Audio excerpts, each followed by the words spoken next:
I guess I need to kind of little bit explain what I'm doing here, because typically people do not associate turbines with clean or clean tech. So I have to go over a little bit of introduction first before I get to my point. Now, there are two pieces of information here. Turbines are involved in generation of about 98% of all electricity that goes to US grid. Now, how did I come up with that? I have used the official statistics, of course, you see the reference. And if you look at the pie chart on the left-hand side, that kind of breaks down all the major pieces. And the sector called renewables is actually further magnified on the right-hand side. Now, if I go around the block on the left, coal, that is typical steam turbines, or it could be integrated gasification combined cycle, the one of the cleaner one, which is close to Clearwater under TEPCO. It could be natural gas, either standalone gas turbine or combined cycle with steam turbine, all turbines. Nuclear, there has to be a steam turbine which ultimately rotates the shaft that creates the power. And the small pie, which is really not turbine, which is actually diesel gensets, obviously extremely polluting, and I'm not going to be talking about that. Now, if I look into the renewables, which is 9% of the whole pie, and that is further magnified on the right, hydro, that is a turbine, and that is very clean. And geothermal, again, there is a steam turbine there. Biomass is mostly turbine, although there are some gensets that run on biomass or biofuel kind of thing. So I really cannot claim all 7% of the 9% is turbines. Wind, again, that is turbine. That small line that you see between biomass and wind, that is what that represents the solar thermal and solar photovoltaics, and solar thermal being the larger of the two in terms of power production, and again that is turbines. So that is how we got the 98%, and actually the rest 2% is the small line on the left hand side, which is the diesel gensets mostly. Well, you may say that is today. What about in the future? And we have to do some prediction to go to the future, and there will be lots of different predictions. So I have picked up again DOE's EIA prediction. By the way, before I go to the next slide, I'd like to also point out turbines pretty much power 100% of commercial passenger miles in aviation in the country. Every single plane that you fly is powered by a gas turbine. Okay, so that actually handles a lot of the technology around. Now, obviously, we need to have a crystal ball. Whose crystal ball should I use? And there will be a lot of controversy. I have used here the one from, again, EIA, which is part of US DOE, and they claim that would be the picture down the road. Whether that is going to be true or not, I cannot say, but that is what they say. Now, don't get me wrong. Between the last picture and this picture, the photovoltaics has got 100 times increase. So there is going to be a tremendous amount of increase, but there is also a good bit of portion of the pie left that we need to think about. For example, if you think of 2%, 98% is turbines, and you have got 100 cars on I-4, 98 of those are polluting, really creating real bad smokes. If I just change one of those with a clean car, still the other 97 of those would be producing real bad smoke. Maybe some of the resources should be how to cut down that emissions from those 98%. We may have a better impact. In other words, there is no silver bullet. We have to kind of make sure we do not put all the eggs in one basket. Now, when we are talking about this topic of energy, we cannot be just talking about conversion. We have to think from the left to the right, from sources to ultimate consumption. Because my conversion could be 98% efficient, but what about the light bulb in my house is only 5% efficient? It is the product that makes the most important thing. Second thing, one more aspect I like to point out with an example. Many times when you are so much carried over with a very specific technology, we forget about the whole picture. One example is that there is a company called EnviroFuels, which is based close to Tampa, and they're supposed to be producing ethanol, and they submitted for a permit to the county for their plant, and overnight they became one of the largest water producer of the whole state of Florida. So we have to be careful. Are we going to be trading our fuel or our water for fuel? So we have to look at the whole picture as a whole, from sources to ultimate consumption, and see the carbon footprint, water footprint, resource utilization in every step of the way. Then only we have got the complete picture. Now, obviously a lot is at stake, and that's why we cannot just put all the eggs in one basket. Now, I wanted to have, since this is about Cleantech, I wanted to have the last column shown also. These are all the current power generation technologies that are available. The ones in bold are the primary sources of energy that we have got. Obviously coal, oil, natural gas, nuclear, solar, and over there there are some excess, means what kind of methods are being used for conversion, and you see non-turbine based methods are few of those, but they're few and far between among all of those. But one thing I like to point out, that some of the derived fuels which are not really available from the nature, like hydrogen, we cannot mine hydrogen, but that could be derived from coal.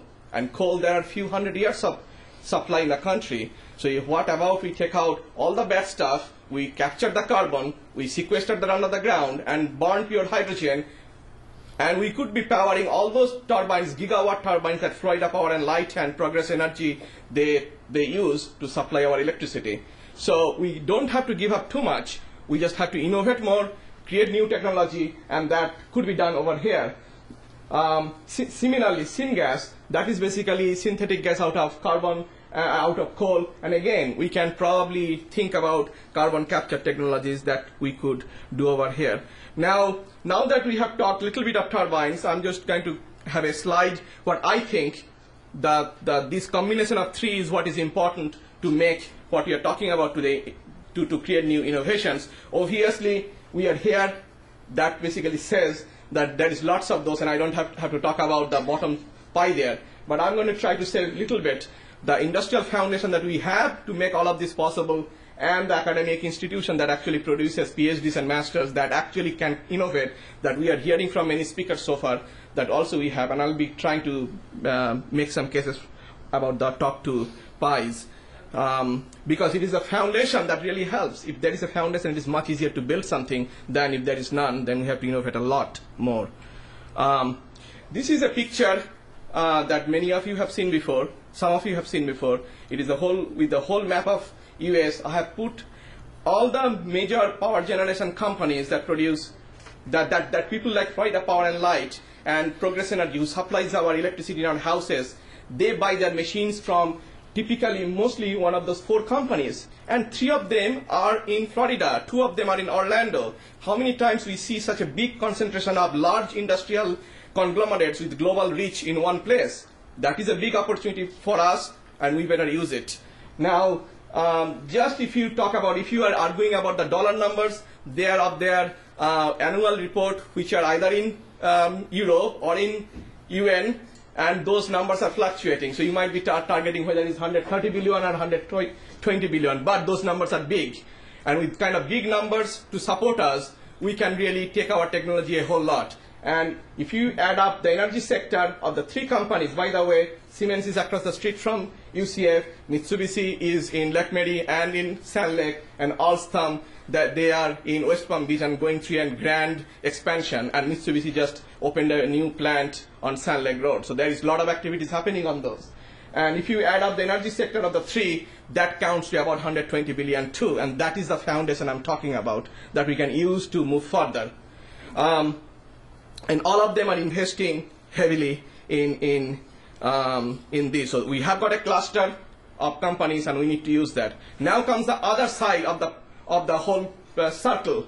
We need to have people with academic expertise that can compete on a national level. Now this chart is based on advanced turbine energy research that is done by DOE under their National Energy Technology Lab, which is based in Morgantown, West Virginia, and Pittsburgh. And this lists all the competitive proposals that have been funded over the last whatever years. I do not have the 2008 number. Well, they fund 2008 ones last year, and I do not have that. But not counting those, we are doing pretty well against the big boys. So point is, we have got the industrial foundation, and we have got the technical expertise, and we need to do a little bit more about it. And that was pretty much the starting point of this center, which is kind of we are talking about under the College of Engineering and Department of Mechanical Materials and Aerospace Engineering. The main portion of this is basically we started with the Siemens Center of Excellence, that they were have been funding us for some time, and again I have to really be grateful to Florida High Tech Corridor, because without them we would not be here what we have done over the last 6-7 years.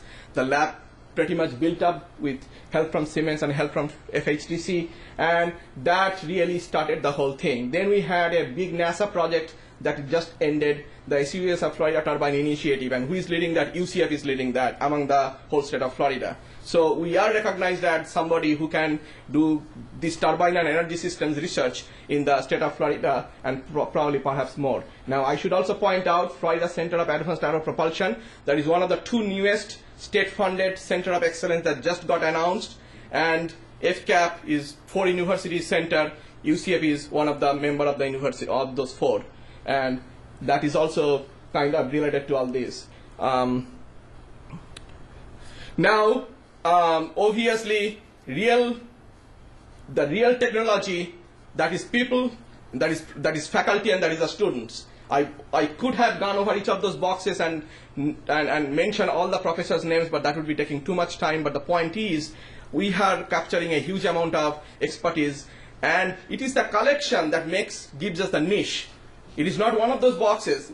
The companies can go out, other universities find one box, very concentrated focus, but we can put a system together. We can think of a system. Some of the professors that Professor Chow talked about in his presentation, they are also working here. It is just not one unit. It is a broad-based coalition under the university and the College of Engineering and Computer Science.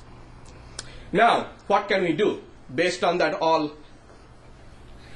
Based on all that I have got talked so far, and how does it relate to clean tech? And those are some of the topics that we are talking about right now. Now, for example, there is a graduate of ours who got his PhD. Actually, I was his dissertation supervisor. He was working in Siemens, went up, opened his company in Greenville, and now he is a major supplier for retrofitting of all those old power plants in China.